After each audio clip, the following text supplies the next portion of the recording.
और नाद के साथ हम आगे बढ़ रहे हैं और आदरणीय दीदी जी की सुंदर योग सत्र के साथ हम जब आगे बढ़ रहे हैं, तो तब वास्तव में मन करता है एक फलों की पार्टी हो जाए। तो पुलम, खुमानी और सेब की एक छोटी-सी दावत आप सभी के सामने पेश है और इस दावत के साथ आ रहे हैं हिमाचल प्रदेश से हमारी योगहारी सदस्य आदरणीय श्री ठाकुर दास जी और वहाँ का जो मौसम है, वहाँ का आजकल खासकर आजकल का जो मौसम है, वो किस तरह का है और फलों का मौसम क्या कह रहा है? वैसे बरसात से हिमाचल प्रदेश की वादियों में क्या असर पड़ा है और फलों पर क्या असर पड़ा है, ये बात भी आप सामने रखेंगे। अभी हालिया दिनों में, पिछले दिनों में आपने आदरणीय श्री सुभाष पालेकर जी से भी मुलाकात करी। उनकी उनका एक वहाँ पे विज़िट हुई, जिसमें आपकी वार्तालाप भी खूब सराही गई। अखबार, न्यूज़पेपर्स में भी हमने कटिंग वगैरह देखी। तो इन सबको लेकर के आज इस छोटे से फलों की जो पार्टी कहा गया है, फलों का जो आनंद कहा गया है, उसके साथ यानी उसके साथ हम आगे बढ़ते हैं और आदरणीय ठाकुर दास जी को आदरणीय सभी सदस्यों की तरफ से हार्दिक स्वागत करते हैं। जी आदरणीय अ, कैसे हैं हमारे फलों के बागान और कैसे हैं हमारी हिमाचल की बिहान और आजकल क्या परिस्थितियाँ बन रही हैं जब खूब बरसात भी हो रही है। इन्हीं शब्दों के साथ पुनः आपका स्वागत। सदन के सभी आदरणीय भाइयों को मेरा सादर प्रणाम। जैसे सर्वविदित है, बरसात के मौसम में वर्षा बहुत ज़्यादा होती है, होनी चाहिए, इसीलिए तो बरसात है। मगर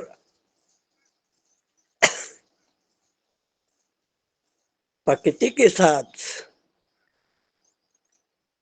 ज़्यादा छेड़खानी नहीं होनी चाहिए। अगर प्रकृति के साथ छेड़खानी होती है तो आए दिन बहुत कुछ देखने को मिलेगा। हाल में ही हिमाचल प्रदेश में देखा गया, 2 जिला में, जिला कुल्लू, जिला मंडी। मंडी में तो ज़्यादा ही हुआ है, कुल्लू में भी कुछ हुआ है।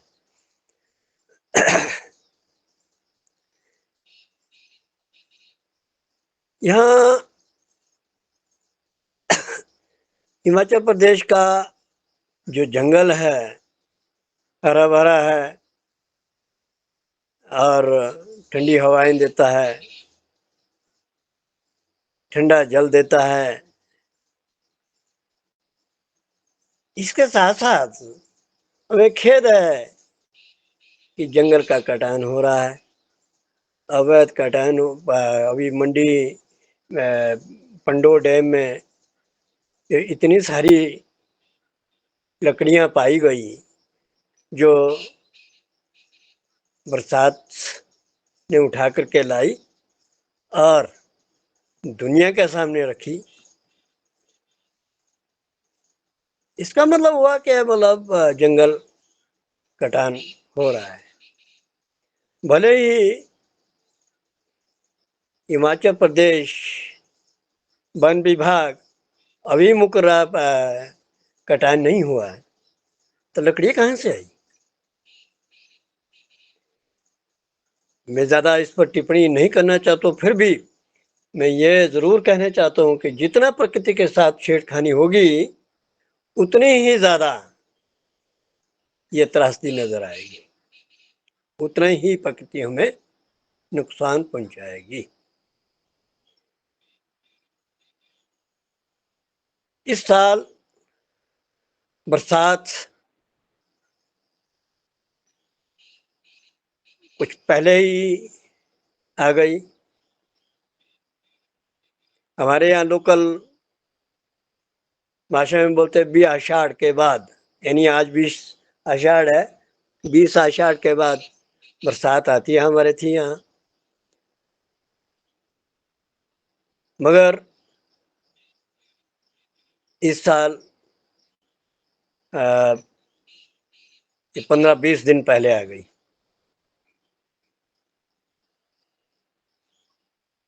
पहले सूखा पड़ा, फिर बरसात आ रही है, फिर सूखा पड़ेगा। बात वही हट पर के आ रही है। इसके पीछे कारण प्रकृति के साथ छेड़खानी है, मैं यही कहूंगा। पहले जब हमारे यहाँ सेब की फ्लावरिंग होती थी, पलम की फ्लावरिंग होती थी, और दूसरे स्टोन फ्रूट या नाशपाती वगैरह वगैरह वगैरह जो भी है, इसके फ्लावरिंग होती थी। उसमें हम कामना करते थे कि फ्लावरिंग के वक्त बारिश ना आए, क्योंकि फ्लावरिंग के वक्त अगर ज़्यादा बारिश होती है, परागण धुल जाता है और किसी प्रकार की फल सेटिंग होने की संभावना नहीं रहती है, तो परागण धुल जाता है। हमारे यहाँ सबसे पहले ये जो पलम सबसे पहले निकलता है जो मई लास्ट, जून फर्स्ट वीक से चल पड़ता है। ये पलम का सीजन कुछ थोड़ा सा लंबा जाता है, इसलिए क्योंकि आज के दिनों में वैरायटियाँ इतनी ज़्यादा आ गई, पूछो ना। सबसे पहले रेड ब्यूट निकलता है, उसके बाद ये सेंटा रोज़ा, फ्रंटियर, फिर ये ब्लैक अम्बर, ब्लैक स्पेंडर, फिर ये मैरीपोजा। अब मैरीपोजा तो अभी चला ही नहीं। तो इस तरह की वैरायटियाँ कुछ ज़्यादा आ गई और ये पलम सीजन थोड़ा सा लंबा खिसकता जा रहा है। अच्छी बात है, वैरायटियाँ सारी होनी चाहिए। ये नहीं फला तो दूसरा फलेगा, दूसरा नहीं, तीसरा, तीसरा नहीं, चौथा। कहीं ना कहीं तो इनकम जनरेट हो ही जाती है। उसके बाद हमारे पलम के बाद नाशपाती निकलती है। नाशपाती में वैरायटी बहुत ज़्यादा। सबसे पहले बाटलेट निकलता है, मौसमी हम नाक बोलते हैं यहाँ। उसके बाद ये क्या बोलते हैं, एक पत्थर नाक होती है, वो निकलती है। उसके बाद ये जो बाटल क्या बोलते हैं, मोटी डंडी, ये पेखम, कारमेन, रेड बैटलट, इस तरह की बहुत वैरायटी है। पल्म के बाद वो आता है, उसके बाद आता है सेब। सेब में भी वैरायटी है बहुत ज़्यादा। सबसे पहले रेड जून चलता है, सबसे पहले वो जून के महीने में ही तैयार हो जाता है, रेड नाम ही रेड जून। उसके बाद ये क्या बोलते हैं, अर्ली रेड वन, ये फिर दूसरे ये जो रॉयल क्या बोलते हैं, या रेड चीफ, या मेरी क्या नई नई वैरायटियाँ बहुत सारी है। गाला है, गाला बहुत किस्म का, 40 प्रकार का, 40-42 प्रकार का गाला है, तो वो चलता है। लास्ट में ग्रैनी स्मिथ रह जाता है। उसके बाद ये जो परसिमन जापानी फल ये दिसंबर तक चलता है। मौसम को देखते हुए आज के भौतिक में कुछ गड़बड़ हो रहा है। जब बारिश चाहिए थी बारिश नहीं होती है, जब सूखा चाहिए था सूखा नहीं होता है। ये गड़बड़ होता जा रहा है। इस पर अब विचार करना चाहिए। मेरी सभी के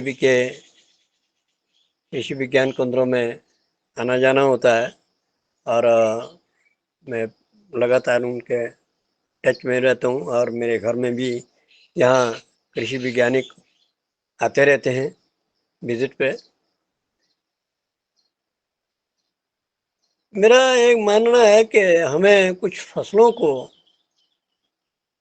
कुछ आगे पीछे मौसम को देखते हुए इनको करना पड़ेगा।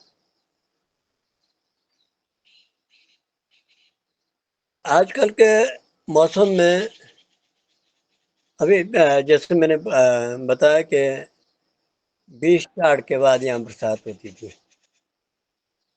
उससे पहले नहीं। हम देवताओं से प्रार्थना करते थे पहले कि देवता जी अब हमें बारिश चाहिए थी, वो नहीं आती थी। फिर उस वक्त प्रार्थना करके बड़ी मुश्किल जा करके थोड़ा सा पानी हो जाता था। आज ये बेमौसमी बरसात हो रही है, इसका भी जो अनाज सब्जी फलों पर भी कुछ बुरा प्रभाव देखने को आया। मैं जब खुमानी हमारी 1 डेढ़ महीने पहले तैयार हुई थी तब मुझे देखने का पहले सूखा था तो साइज छोटा था। फिर बरसात मतलब इतनी ज्यादा आ गई वो फल फटने शुरू हो गया, तब कुछ नहीं मिला। तो उसमें एक काले काले मक्खी जैसे कीट होते हैं वो पड़ जाते हैं। और हाँ इतना जरूर है कि वो उसके अंदर की जो गुठली है, गुट्टी बोलते हैं हम, उसका तेल निकलता है, वो जरूर मिली हमें। क्योंकि वो तो खराब होती ही नहीं, वो ऊपर से गिर जाएगी तो नीचे ही जमीन पर ही पड़ेगी। हम कलेक्ट करते हैं और गुट्टी का वो बाद में तेल निकालते हैं। ये भी दो तरह के होते हैं, कड़वी होती है एक मीठी होती है। मीठी वो बादाम की तरह प्रयोग होती है, वो खाई जाती है, तेल भी निकालते हैं। और कड़वी का तो तेल ही निकलता है। तो आज ये काफी चिंता का विषय है। बाढ़ आने का कारण ही प्रकृति के साथ छेड़खानी है। बेमौसमा मौसम जो है बदलाव हो रहा है, ये भी कारण है। मैं खास करके इसी को कहूँगा कि हमें प्रकृति को बचाना होगा, जल जंगल जमीन को बचाना होगा। मैं कल कहीं से अंधेरे जैसे आ रहा था, मेरे साथ 3 4 आदमी थे, जिसमें 2 मेरे मामे थे। वो एक प्रिंसिपल रिटायर्ड है, एक प्रोफेसर रिटायर्ड है। हम बात कर रहे थे रास्ते में कि यार ये एक लड़का हमारे साथ और था, बोलते मेरे को बुखार आ गया। मैं बोला क्यों भाई? बोलता मैंने स्प्रे की। मैंने कहा कब की स्प्रे? बहुत 4 दिन पहले। मैंने कहा क्या किया? किस पे स्प्रे की? बोले गोभी पे। मैंने कहा क्या क्या? बोला इंसेक्टिसाइड की। मैंने कहा क्योंकि जब तेरे को स्प्रे करने से तू बीमार हो गया, गोभी तो कोई खाएगा ना, है इंसान ही खाएगा। उसका क्या हाल होगा? जब तू स्प्रे करके ही बीमार हो गया, एलर्जी हो गई, तो जो खाने वाला उसका क्या हाल है?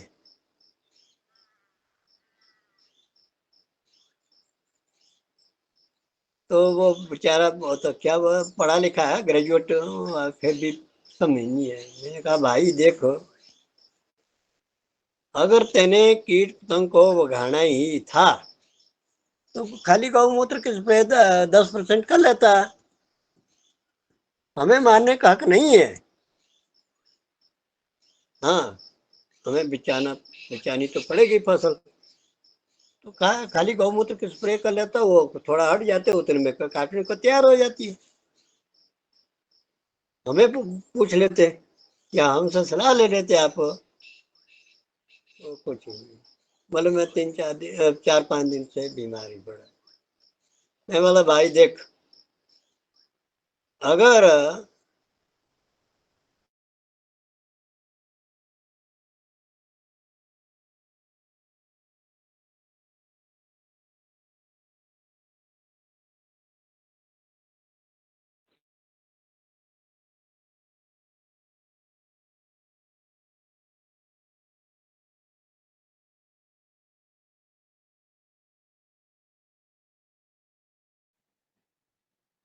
शायद नेटवर्क की कोई समस्या है, आवाज़ नहीं आ रही।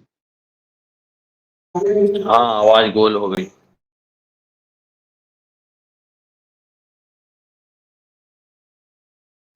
जी। और वास्तव में जो ये पहाड़ी फल हैं, इनकी फल का स्वाद, फल की जो गुणवत्ता तो होती है, लेकिन जो गुठलियाँ इनमें ख़ासकर जो खुमानी, पुलम इनमें गुठलियाँ होती हैं, वो भी उनसे भी तेल निकलता है, ये भी गुणकारी होती हैं और शरीर के बहुत सारे रोगों में भी ये कामयाब हैं। तो अभी ये बातें भी हम उनसे पूछना चाहेंगे, अभी वो नेटवर्क शायद कुछ गड़बड़ लग रहा है। मैं निवेदन करता हूँ, आप कृपया आप आदरणीय पटेल सर, आप जारी रखिएगा इस वार्ता को। मैं कॉल करता हूँ कि वो सही जगह पे आ जाएँ। आदरणीय मेरा सर, कृपया आप आगे करिएगा इस वार्तालाप को। मैं आदरणीय ठाकुर साहब से वार्तालाप करता हूँ, कॉल करता हूँ। जी ओम, सदन को नमन। चर्चा अच्छी चल रही थी। मैंने तो इसलिए हैंड रेस किया था कि मैं उनसे प्रश्न पूछना चाह रहा था, परंतु वो लेफ्ट हो गए हैं। तो कल इस चर्चा को बढ़ाते हुए हमारे सदन में आज से 1 साल पहले हमारे मुख्य अतिथि आए थे गायकवाड़ जी, और वो बैतूल के रहने वाले हैं। बैतूल जिले में, बैतूल से लगभग 12 किलोमीटर दूर उनका गांव है बघोली। कल मैं और शरद भैया बघोली गए थे। वो अपना गुड़ बनाते हैं और जैविक गुड़ बनाते हैं।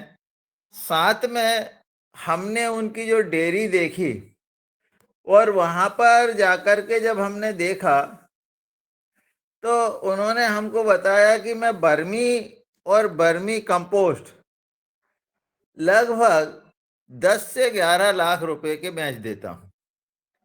हमने वहां पर देखा, वहां जाकर के जो चीज हमारे समझ में आई, कल आदरणीय शरद भैया ने उस बात को बहुत अच्छी तरीके से पकड़ा कि यहाँ ऐसा क्यों हो रहा है।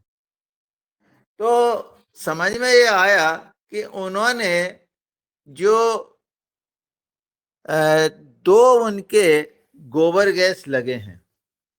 एक गोबर गैस से पहले जो है वो गैस निकल जाती है, फिर उसी सैलरी को वो दूसरे गोबर गैस में डालते हैं। तो उससे क्या होता है, मीथेन गैस जो है वो सारी खत्म हो जाती है, और केंचुआ जो है मेथेन गैस के लिए खतरनाक होता है।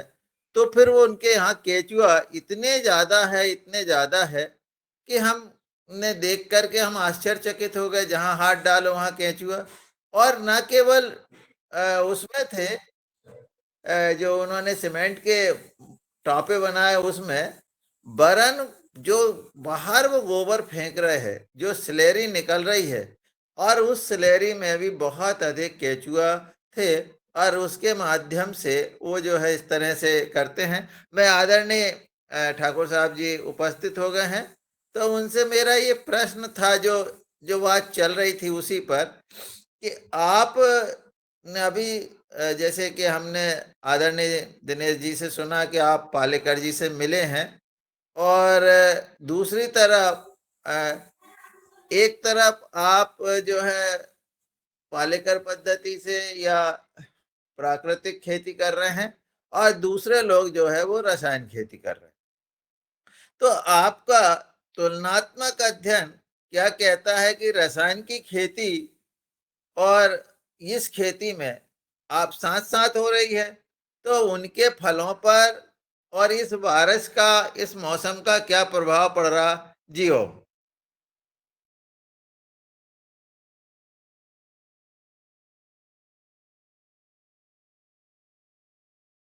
शायद मेरी बात उन तक पहुंची नहीं है, या कुछ तकनीकी गड़बड़ी है। आदरणीय ठाकुरदास जी, आप अनम्यूट हो जाइए। आदरणीय ठाकुरदास जी, आप अनम्यूट हो जाइए, आप म्यूट हैं, इसलिए आपकी आवाज हम तक नहीं पहुंच सकती।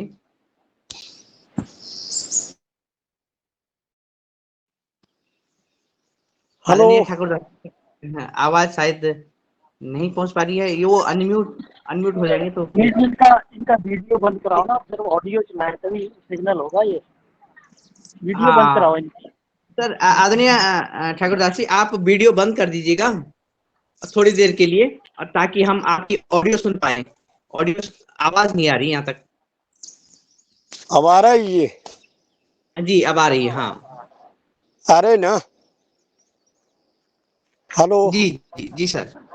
हाँ, मेरा जी से कुछ प्रश्न धागा था। मैं कुछ यहाँ नेटवर्क प्रॉब्लम थी। जी, मैं प्रश्न फिर से बोल रहा हूं सर। जी। मेरा निवेदन यह है कि आप अभी सुभाष पालेकर जी से मिले हैं, और उस पद्धति से आप कर भी रहे हैं, और जी। दूसरे आपके पड़ोस में ही रसायन की खेती भी हो रही होगी। तो हाँ, ये जो बिल्कुल हो मौसम परिवर्तन हुआ है, या जी। जो तो उसका उन पर क्या प्रभाव पड़ रहा है? जियो। हाँ, ऐसा है जी। जो पालेकर विधि से हम जीवामृत जो डालते हैं, तो ये अपने आप को एक उसको क्या कहेंगे, एक बहुत बड़ा काम करता है। ये रसायन को भी हटाता थोड़ा। ये जरूर है कि वो रासायनिक खेती करता है। मैं पालेकर विधि से करता हूँ। असर तो पड़ता बहुत कम, बहुत कम। उसके कम रेजिड्यू आएंगे। जहाँ ये जो जहाँ जीवामृत पड़ा है, जहाँ जीवामृत डाल रहे हैं, ये मेरे ख्याल में पहले भी एक जैविक खेती गाजियाबाद के डॉक्टर कृष्ण चंद्रा जी थे, उन्होंने एक WDC निकाला था। उसमें भी उन्होंने कहा था कि 3 मीटर के अंदर जो रासायनिक वो क्या नाम नहीं आता है। इसी तरह मैं मैं मानता भी हूँ, और है भी। जहाँ जगह में पड़ता है, ये भी कुछ उस रासायनिक क्या नाम को मिटाता है। जी जी, फलों पर इसका क्या प्रभाव पड़ता है, और उपज पर? हाँ, उपज पर भी देखिए, जहाँ रासायन ज़्यादा डालते हैं, तो उसका जो खाने के बाद जीवा में थोड़ा सा तीखापन आता है।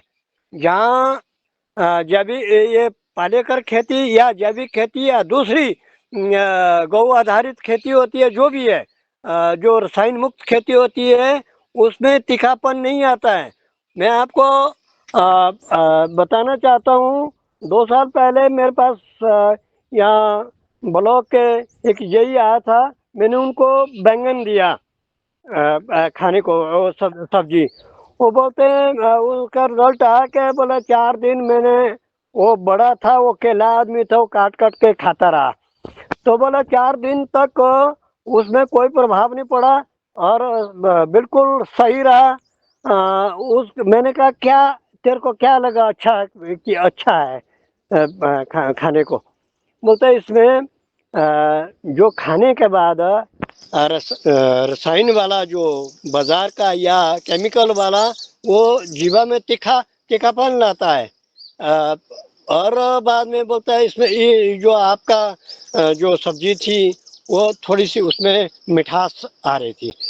कहने का तात्पर्य ये है कि हमें, मैं तो जमीन को देख करके भी बता सकता हूँ, सूंघ करके भी कि इसमें रसायन डाला है या नहीं डाला है, वो पता लग जाता है जमीन को भी, जमीन के सूंघने, मिट्टी को सूंघने से भी, जो इस तरह की खेती करते हैं।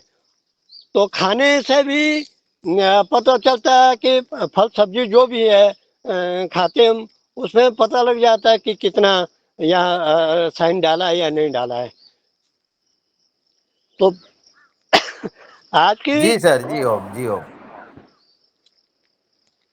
पहले आपने ये मेरी आवाज पता नहीं अभी चली या नहीं चली होगी, तो हम बात कर रहे थे। नहीं, आवाज आ गई आपकी, मैं समझ गया सर जी, आ गई आवाज आई आपकी, नहीं और मैंने अपने प्रश्न का उत्तर भी सुन लिया। जी ओम। हाँ ठीक है, ठीक है। आज ये जो मौसम बेमौसम मौसम हो रहे, बरसात हो रही है, बेमौसमी बरसात हो रही है, सूखा पड़ रहा है, इसके पीछे कारण ज्यादातर यही है कि हम प्रकृति को के साथ बड़ी छेड़खानी कर रहे हैं और इसका मुखावजा हम आज भुगत रहे हैं। बाढ़ आ रही है, बादल फट रहे हैं, कई त्रासदियां हो रही, इसके पीछे कारण ही यही है कि प्रकृति के साथ छेड़खानी मत की जाए। हमें जल, जंगल, जानवर और जन को बचाना होगा। अगर ये चीज, इस चीज में ध्यान नहीं देंगे, ना मालूम आगे क्या होने वाला है। हम छोटे से मतलब के को देखते हुए हम कुछ विघटन की ओर जा रहे हैं। जैसे मान लो हम फल सब्जी में इतने ज्यादा रसायन डाल रहे हैं, किस लिए बोला? पैसा कमाने के लिए। क्या करेंगे उस पैसे से जो हम जो मानव जीवन में उसमें कोई दूसरा बुरा प्रभाव पड़ रहा है? ऐसे पैसे से क्या करेगा? वो हमें नुकसान देगा, अभी नहीं तो तब। अभी तो कमा रहे हैं, ठीक है, ये डालो, स्प्रे करो, ये करो, ये करो, ये करो, मगर किसी वक्त उसका हिसाब देना होगा हमें। किसके लिए कर रहे हैं? पैसे के लिए, पैसे कमाने के लिए। तुम पैसा दो हमें, हम आपको जहर देते। गलत बात है ये, ठीक बात नहीं है। तो इस तरह ये जो मैंने अपने विचार रखे, हो नहीं, सकता बने है। सिंह जी, आप संचालन करें और देखें, किसी का हैंड रेज हो रहा तो उन्हें बुल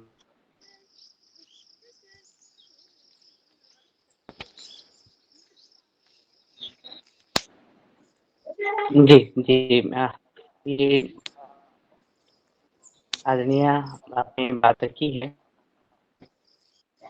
और कुछ और भी समझनी ज़रूरी है। आदरणीय आदरणीय मित्र,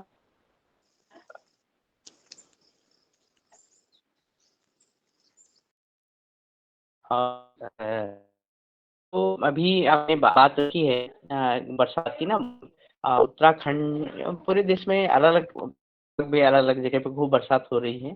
कहीं-कहीं सूखा भी है, लेकिन खासकर हिमाचल प्रदेश और इधर उत्तराखंड और खासकर पहाड़ी प्रदेशों में इस बरसात के मौसम में आना-जाना भी कठिन हो जाता है और इस तरह के बादल फटने की भी लगातार रहती है। आप कारण भी बताएँ। लेकिन अभी तो आपका क्षेत्र जो अ, हैं या हमारे वहाँ की स्थिति क्या है? हम ये भी जानना चाहते हैं। हाँ, देखिए ये जो मंडी का क्षेत्र धर्मपुर मंडी का एक उपमंडल पड़ता है धर्मपुर, और मेरे यहाँ नज़दीक पड़ता है करसोग कंस्टिट्यूंसी है, छोटा कस्बा है। वहाँ काफ़ी ज़्यादा नुकसान हुआ, धर्मपुर में भी काफ़ी ज़्यादा नुकसान हुआ। मेरे यहाँ मेरा उपमंडल जिला तो मेरा कुल्लू जनपद से आता हूँ मैं। हमारे कुल्लू में 4-5 ब्लॉक हैं। मेरा ब्लॉक जो बंजार पड़ता है, मगर बंजार ब्लॉक में बहुत ही कम स्लाइडिंग हुई। हमारे इधर सिर्फ सैंज में ही वो ज़्यादा हुआ। मेरे ब्लॉक में सैंज भी यहाँ से लगभग 40 किलोमीटर दूर पड़ता है, 40-50 उसके आसपास कहीं। तो वहाँ ज़रूर नुकसान हुआ। वहाँ भी जंगल का कटान बहुत ज़्यादा हुआ और वहाँ से लकड़ी आई नीचे दिखी लोगों ने। तो इसका मतलब हाँ, ज़्यादातर वो छेड़खानी करते रहते हैं वहाँ के लोग। हमारे पालेकर खेती के भी वहाँ काफ़ी वर्कर हैं, लेकिन दुनिया है नहीं समझते। जब तक किसी चीज़ से नुकसान ना हो तब तक इंसान कुछ मानता ही नहीं है। हम वहाँ पर कई बार मैं मिल जाता, 2 वर्कशॉप की है मैंने सही में। बहुत लोग थे, हम बताते रहते हैं यार प्रकृति के साथ छेड़खानी नहीं होनी चाहिए, जहर कम डालिए या जंगल मत कम काटिए। अगर हम काटते हैं तो कुछ और भी लगा दो। हमने पीछे यहाँ भी 2-3 स्कूलों में अभी हाल में ही ये जो वृक्ष रोपण किया स्कूल में, बच्चे लोग भी थे, मैं खुद गया, पौधे लेकर के देवदार के पौधे लगाए। मैं कुछ फलों के वो स्ट्रॉबेरी के पौधे लगाए। 2-3 स्कूल में गया मैं और उनका सर्टिफिकेट है मेरे पास। हमने विधिवत लगाए। वन महोत्सव में हमने वृक्षारोपण किया। तो मेरे कहने का मतलब जितना हम काटते हैं उतना हमें लगाना भी चाहिए। आज की डेट में वो नहीं हो रहा, खेद है। जी, जी। निश्चित ही जितना हम दोहन करते हैं, उतना हमें प्रकृति को वापस देना भी पड़ता है। चाहे वो खेत की पर्यावरण की बात हो। एक बात ये भी देखने में आती है कि किसी एक क्षेत्र में ये पर्यावरण की हालत या हमारी जो घटनाएँ होती हैं, हमारे प्रकृति के प्रति छेड़छाड़ की जो बातें हैं, वो ऐसा नहीं कि जहाँ छेड़छाड़ हुई वहीं घटना घटी। ये क्योंकि इतना बड़ी दुनिया है, इतनी बड़ी पृथ्वी है और इसका कुछ न कुछ इधर-उधर भी या कहीं बादलों का बरसना, कहीं गरजना भी हो जाता है। यहाँ बादल बरसे, वहाँ बादल फटा, इस टाइप की भी बातें सामने देखने को मिलती हैं। ये तो रही मौसम की बात और संभवतः आदरणीय सदस्य ये भी जानना चाहते होंगे कि आपने जो कुल्लम, खुबानी, आड़ू और सेब की बात करी, आपने वैसे बताया ही कि जो बरसात के जल्दी आने से बरसात के असंतुलन से, मौसम के असंतुलन से जो बरसात में भी असंतुलन हो रहा है, खासकर आपने बताया जब फ्लावरिंग होती है उस समय आप किसान चाहता है, बागवान चाहता है कि बारिश ना आए और बारिश पहले आ गई, तो इसमें फलों की आवक, फल आप कैसे देखते हैं कि फल कैसे अच्छे आ रखे हैं या फल उसमें कुछ कमी है या फिर जैसे इसमें बारिश कुछ समय से पहले आ गई है, आषाढ़ का महीना चल रहा है और क्या इसका असर क्या पड़ेगा? तो फलों की आवक कैसी है और इस बारिश का क्या असर होने वाला है आने वाले समय में, ये बताइएगा सर। देखिए, इस बार जो पहले मौसम खुश्क रहा, जब पिंक बर्ड या फ्लावरिंग पर कोई भी फल सब्जी थी, उस वक्त खुश्क था मौसम, सेटिंग ठीक हुई, हर चीज की सेटिंग अच्छी हुई थी। हाँ, इतना जरूर है, पलम एक दो वैरायटी वो नहीं आ पाया क्योंकि उनकी फ्लावरिंग कुछ लेट जैसे होती है, तो उतने में बारिशें होनी शुरू हो गई थी। ओवरऑल पूरे हिमाचल प्रदेश में सभी फल की सेटिंग अच्छी हुई और है, भरपूर फसल है सभी चीजों की। फिर रहती है मौसम, जो बरसात आ गई है, इसमें एक ही किस्म की डर रहती है कि बारिश ज्यादा होने से फंगस का डर रहता है। तो अभी तक हिमाचल प्रदेश में कहीं मैंने नहीं सुना है कि फंगस लगी या हुई, अभी नहीं है। हाँ, नेक्स्ट भविष्य में जरूर हो सकता है, जो मिड हाइट या अपर में, यहाँ इसमें कुछ जरूर प्रभाव पड़ सकता है, स्कैब आ सकती है या दूसरी फंगस आ सकती है। मगर जो जिस बेल्ट में मैं है, जैसे एलिवेशन में मैं हूँ, वहाँ अभी तक कुछ भी नहीं है। इवन मेरे ख्याल में 15-20 दिन में सेब चलने वाला है। तो अभी तक इसका कोई, हाँ इतना जरूर है कि खुमानी जरूर खराब हुई, उसमें वो दरार पड़ती है, वो क्या बोलते हैं, फल में कुछ एक क्रैक आते हैं, क्रैक आने से वो खत्म हो जाती है, उसमें कीड़ा लग जाता है। ये खुमानी में देखने में आया जहाँ मैं हूँ। तो ओवरऑल जो है, जो मुझसे भी लो बेल्ट या शिमला वाली जो लो बेल्ट है, वहाँ खुमानी भी अच्छी निकली, अच्छा पैसा कमाया, अच्छे दाम मिले। यहाँ तो पीनट में जाता है तो वो 700 ग्राम पीनट है, 100 से ऊपर जा रहा है। एक पीनट में 700 750 के आसपास ही वो वजन होता है, वो 100 रुपये से ऊपर ही जा रहा है।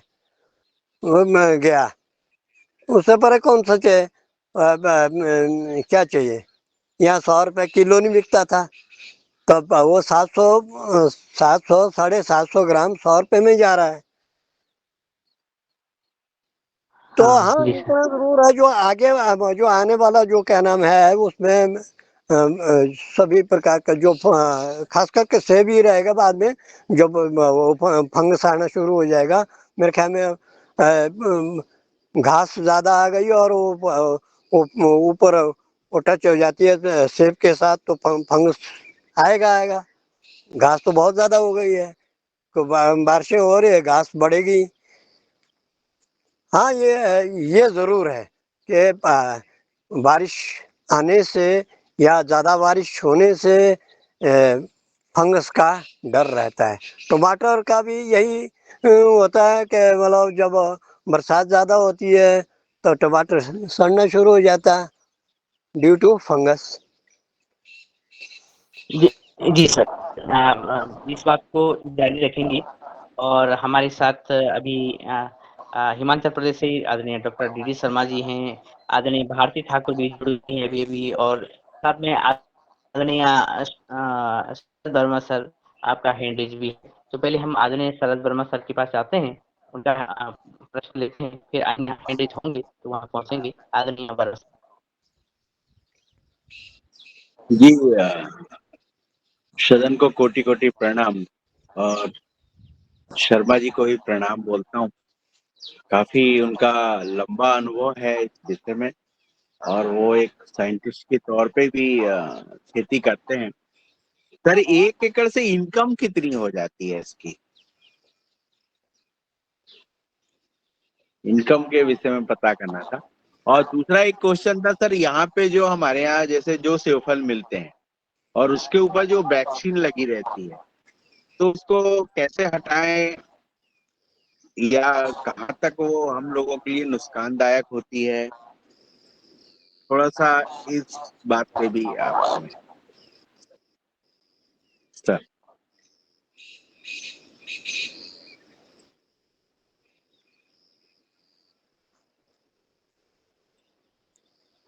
हाँ, डॉक्टर डी आदरणीय शर्मा ठाकुर जी। सर आवाज नहीं आ रही सर। हेलो। हाँ सर, आवाज नहीं आ रही थी, अब आ रही है, अब बोलिएगा। डी शर्मा जी हैं बोला जी। हाँ जी सर, सर, अभी आवाज नहीं। डॉक्टर डी शर्मा सर हैं और आपसे प्रश्न किया है आदरणीय शरद वर्मा सर ने कि जो हाँ मैं जी जी मेरी आवाज जी एक्चुअली मैं निवेदन डी शर्मा से कर रहा था कि कृपया आप इनका महोदय का प्रश्न का उत्तर दें जरा। ठीक है एक्चुअली ऐसा है जो 1 एकड़ की बात की भरत वर्मा जी ने, अगर हम एक की खेती करते हैं तो एक की खेती 2 तरह की है, एक तो सघन खेती है, एक नॉर्मल खेती है। तो सघन खेती में लगभग आपको जो इनकम है 5 बीघा 1 एकड़ में, तो लगभग आप 4 से 5 लाख रुपए प्रति वर्ष होती है। अगर आप और ये तो आवाज ठीक नहीं, आवाज ठीक। हेलो। हाँ, मैं अभी बस में ट्रेवल कर रहा हूँ, पूरा जवाब नहीं अच्छा दे अच्छा, पाऊंगा। सॉरी सॉरी हाँ, सॉरी। तो आप ही इसका जवाब दें। Thank you.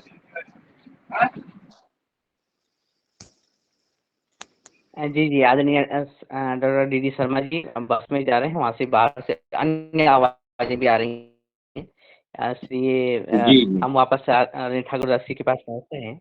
और सर जो प्रश्न रह गया है कि जो सेब पर वैक्सीन लगती है, जब वो ग्राहकों तक पहुँचते हैं तो ग्राहक उससे कैसे बचें, वो वैक्सीन खाने से, वो यानी खा ना पाएँ और उसका क्योंकि कुछ नुकसानदेही होगा, तो ऐसे कुछ प्रश्न था आदरणीय हाँ जी जी। आदरणीय वो क्या है जी। जैसे वो बढ़ती रही है, जैसे अपन बच्चे लोग भी क्या होता है ना, जब अपन ट्रेवल कर रहे हैं या जा रहे हैं तो अपन बस सेवफल लिया, दुकान से ले लिया सेवफल और बस बच्चे बेचारे खाने लगते हैं। बड़े तो फिर भी थोड़ा रुक सकते हैं पर बच्चे रुक नहीं पाते हैं सेवफल को देख के, और वो उन्होंने ले लिया और अपन लोग भी सोचते हैं, चलो यार 4-5 एप्पल दे दो बच्चों को, वो बगैर धोए उसको खाने लगते हैं।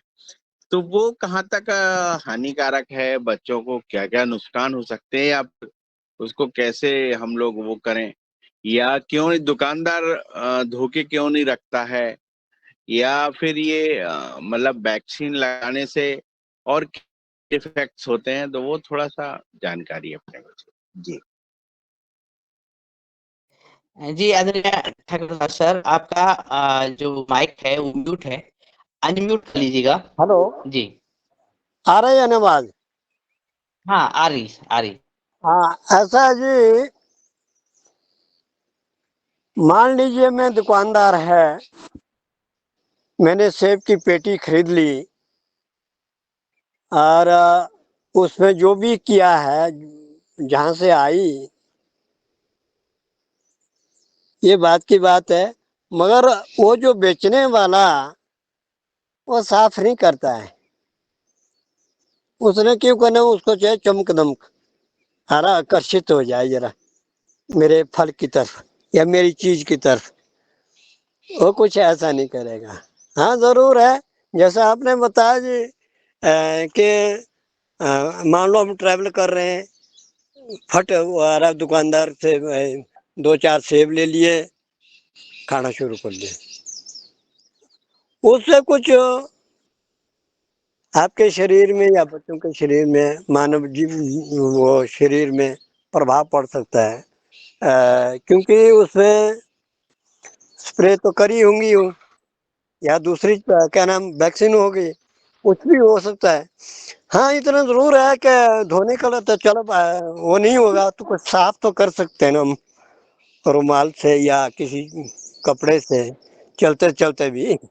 नहीं कुछ नहीं होता तो हम अपने पहने हुए कपड़े से भी साफ कर सकते हैं। साफ तो करना ही पड़ेगा, ये बचाव है और कुछ नहीं है।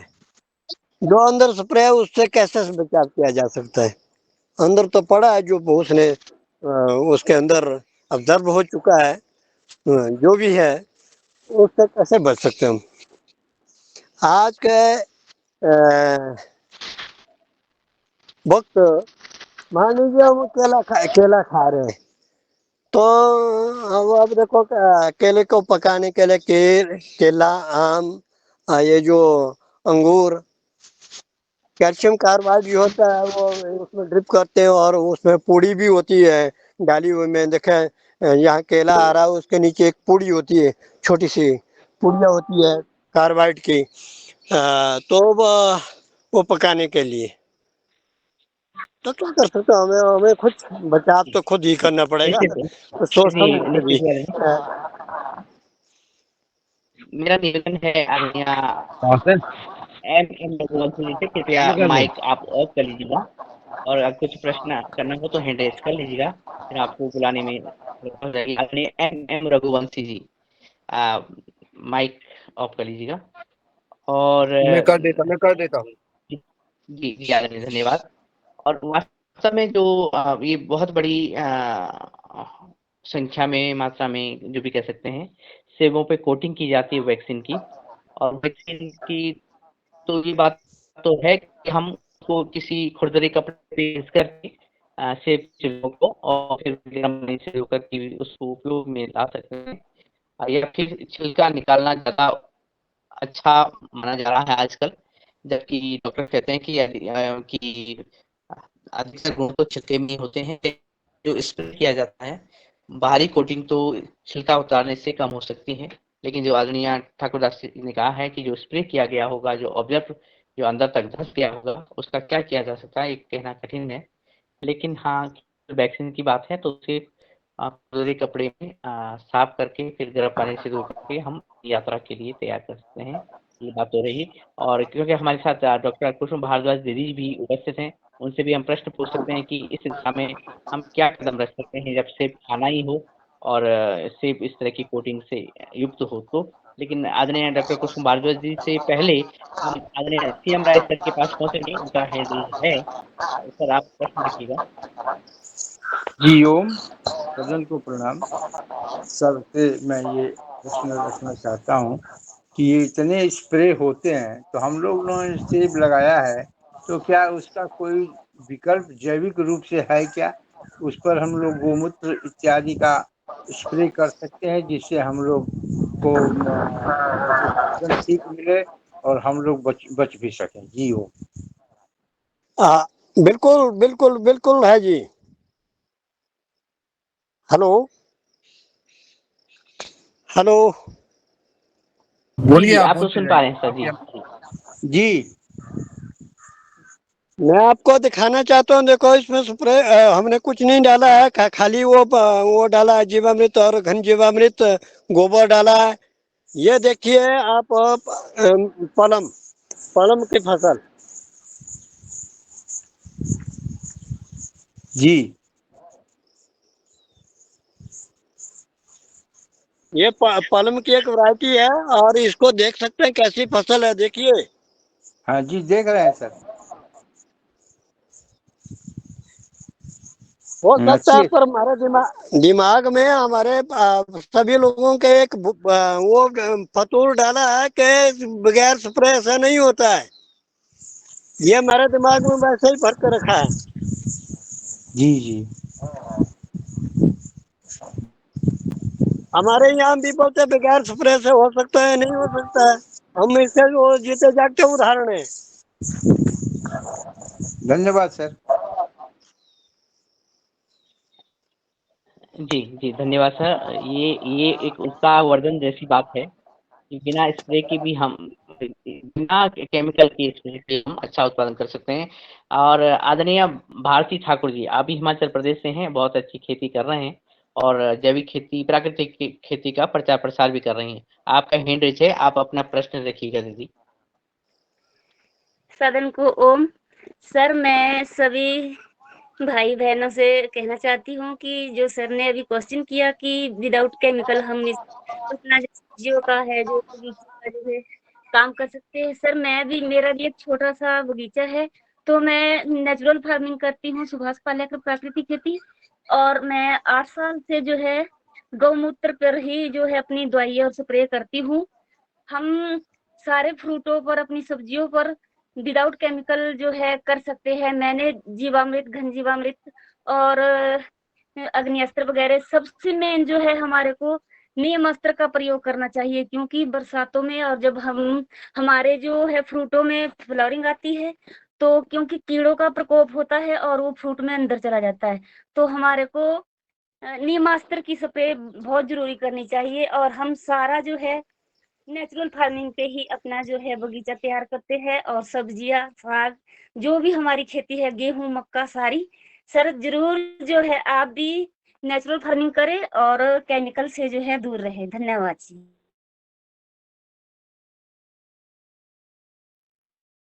जी, बहन जी, हम लोग खूब प्रेरित हैं हिमाचल प्रदेश में, हम खेती करते हैं। ये हमारे लिए एक उत्साहजनक वार्तालाप है और आप इस तरह से लगातार जुड़ते रहिएगा। और इन वार्ताओं को, जबकि हम एक तरफ तो प्राकृतिक खेती की बात कर रहे हैं, वो सफलता भी उसमें प्राप्त हमें रही है, उदाहरण समाज सामने जी, आए। उसी तरह से समाज जी, सही जी आ रहे हैं। जी आ ये जो महिला जो बोल रही थी कौन थी है? सर, ये मेरा है नाम मेरा ठाकुर बहन जी। और मैं डिस्ट्रिक्ट सोलन से नियर बाय कुनिहार से हूँ। अच्छा अच्छा अच्छा अच्छा, क्या नाम बताया जी? भारती ठाकुर सर। अच्छा अच्छा, ठीक है ठीक है ठीक है, थैंक यू। अच्छी बात है। मैं सोलन पीछे अभी मैं गया था पिछले में, दो महीने पहले, उसमें ये जो सोलन यूनिवर्सिटी के वाइस चांसलर जी चंदेल जी ने बुलाया था हमें। मेरे ख्याल में वहाँ थे आप। जी सर, हमारा सोलन में एफपीओ भी है, उसके हम बोर्ड ऑफ डायरेक्टर भी है। अच्छा और अच्छा, हमारा चलो मैं चेक कर लूँगा। थैंक जी, धन्यवाद। और ये वार्ता हम पुनः सुनेंगे आने वाले दिनों में। आदरणीय भारती दीदी को भी हम सुन पाएंगे उनकी वार्तालाप में। और जब हम बात कर रहे हैं प्राकृतिक खेती की, और दूसरी तरफ आदरणीय शरद वर्मा सर ने प्रश्न रखा है कि टिंग की जाती है, या फिर आदरणीय ठाकुर दास सर ने कहा कि स्प्रे के कारण हो जाता है, जरूरत है, जहरीली हो जाती है।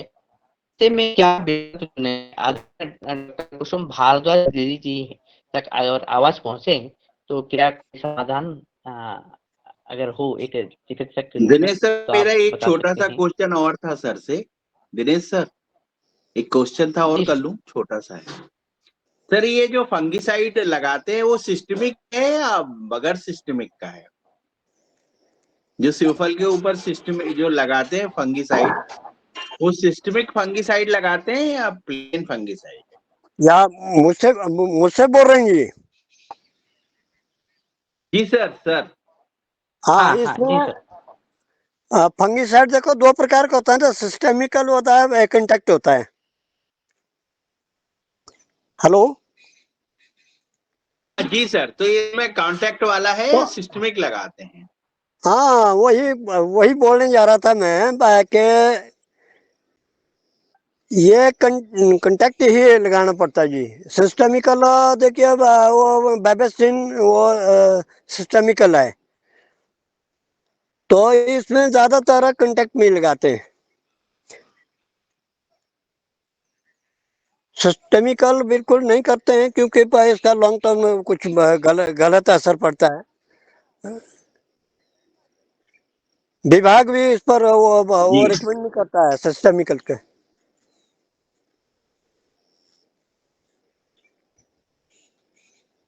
Sir, thank you. जी जी जी धन्यवाद। तो ये कहा गया है कि जो कांटेक्ट हो केवल वो अंदर नब्बे फसलों की ऐसी फंगिसाइड यूज किया जा रहा है, ये अच्छी बात है। लेकिन कितनी अच्छी बात है ये कहना कठिन है कि कौन लोग कितने लोग कैसा यूज कर रहे होंगे। इसलिए प्राकृतिक रूप से उगाना ही जरूरी है, नेचुरल रूप से या जैविक रूप से। आदरणीय डॉक्टर कुसुम भारद्वाज जी तक अगर आवाज पहुंचे तो हमारी जिज्ञासा शांत की जाए। आदरणीय दीदी जी। जी प्रणाम। जी समस्त सदन को प्रणाम। और चर्चा तो सदैव ही ऑर्गेनिक खेती ऑर्गेनिक की चलती है, और हमारे विद्वान जो किसान लोग हैं जो इस प्रकार का अवेयरनेस ला और जो स्वयं कर रहे हैं उनको तो बहुत बहुत धन्यवाद।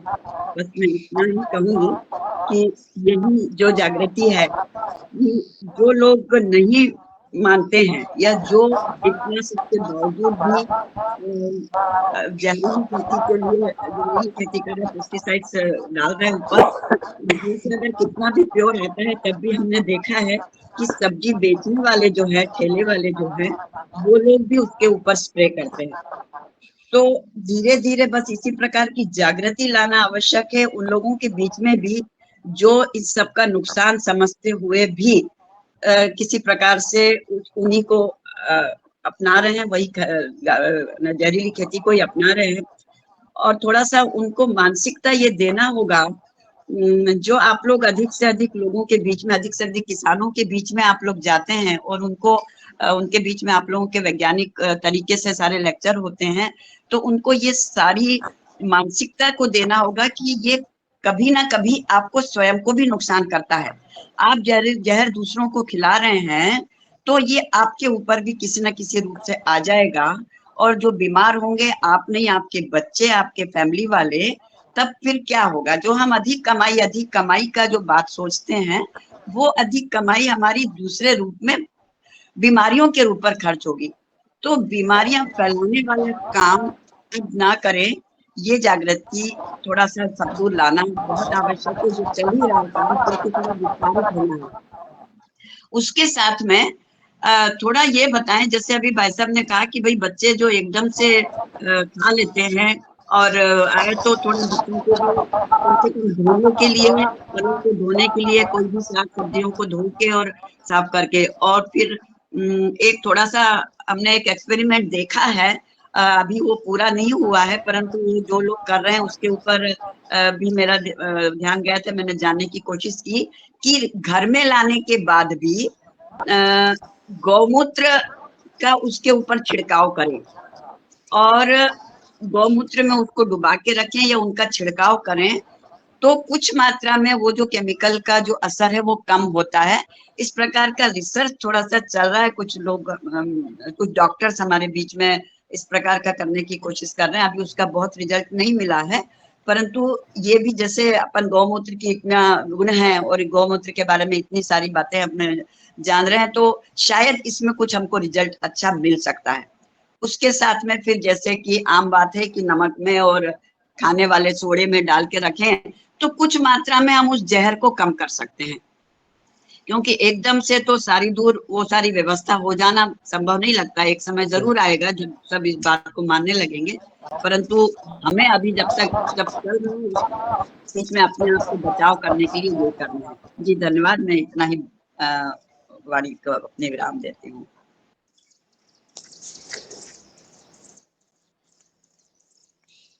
ये जी, बिल्कुल जी, सही है जी।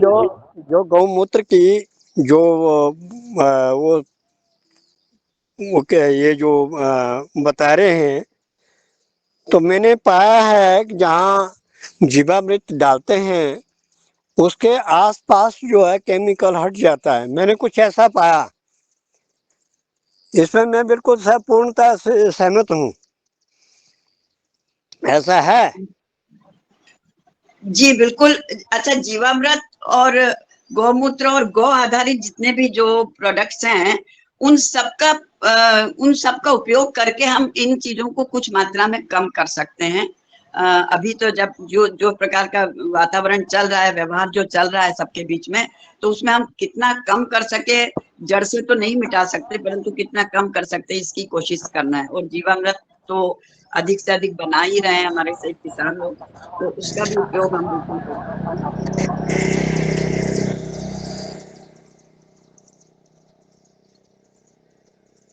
जी, जी। आदरणीय शरद वर्मा सर, आप कुछ कहना चाह रहे थे? कृपया।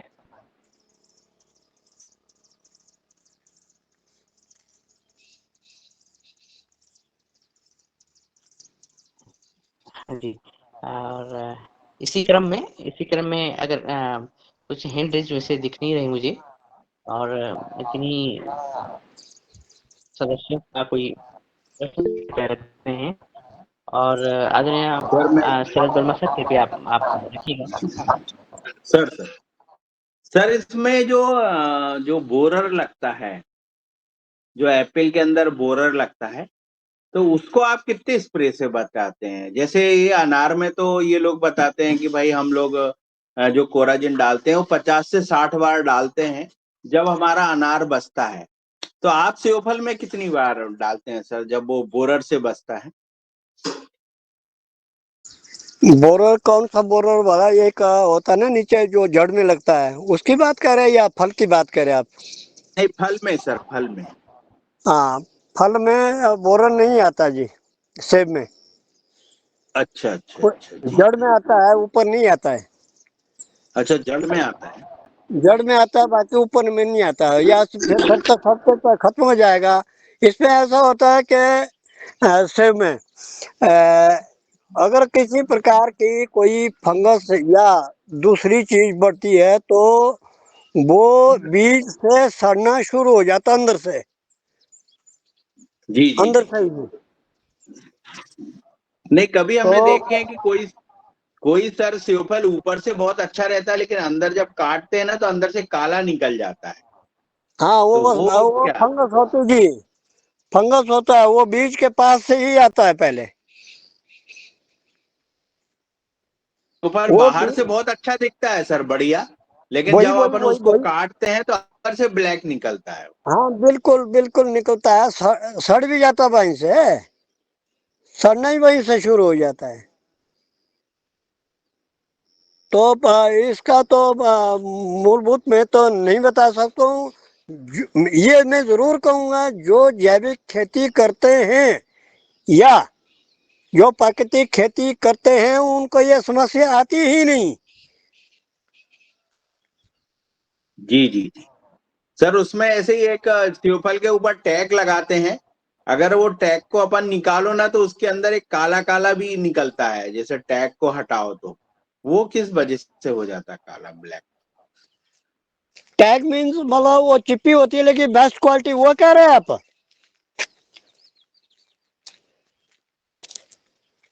हेलो?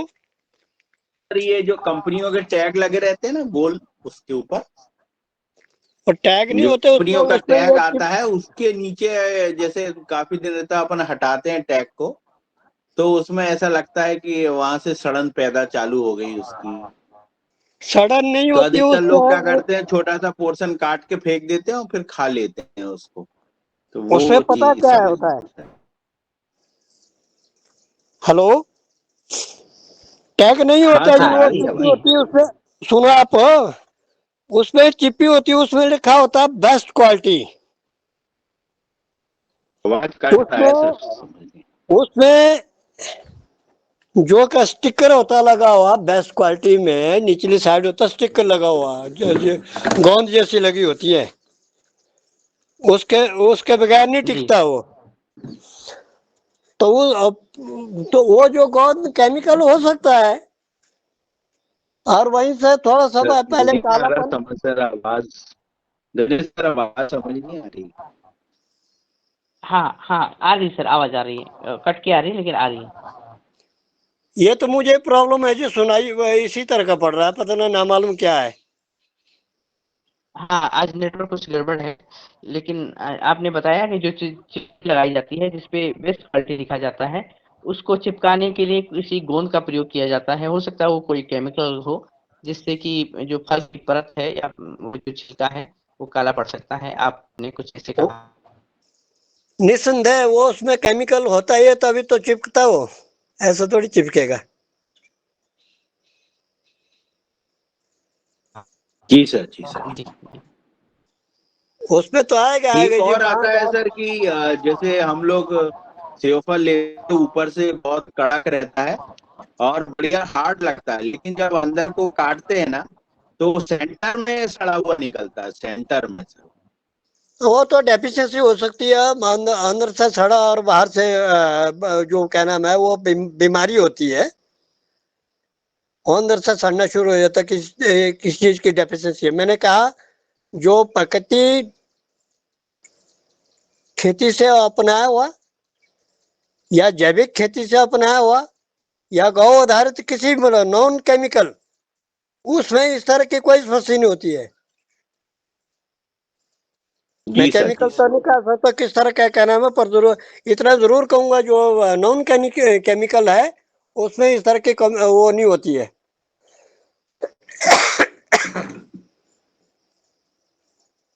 हाँ जी, जी धन्यवाद सर। सर। सर और हमें सेवफल खरीदने इसको में क्या सावधानी रखनी चाहिए, वो और बताइए ठाकुर साहब। हाँ, सेब फल में खरीदने में मैं समझता हूँ जो ज्यादा चमकदार हो उस सेब को ना खरीदें।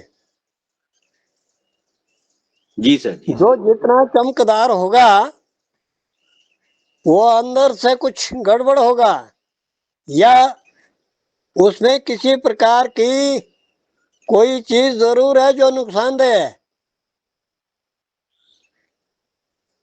जी सर, जी सर।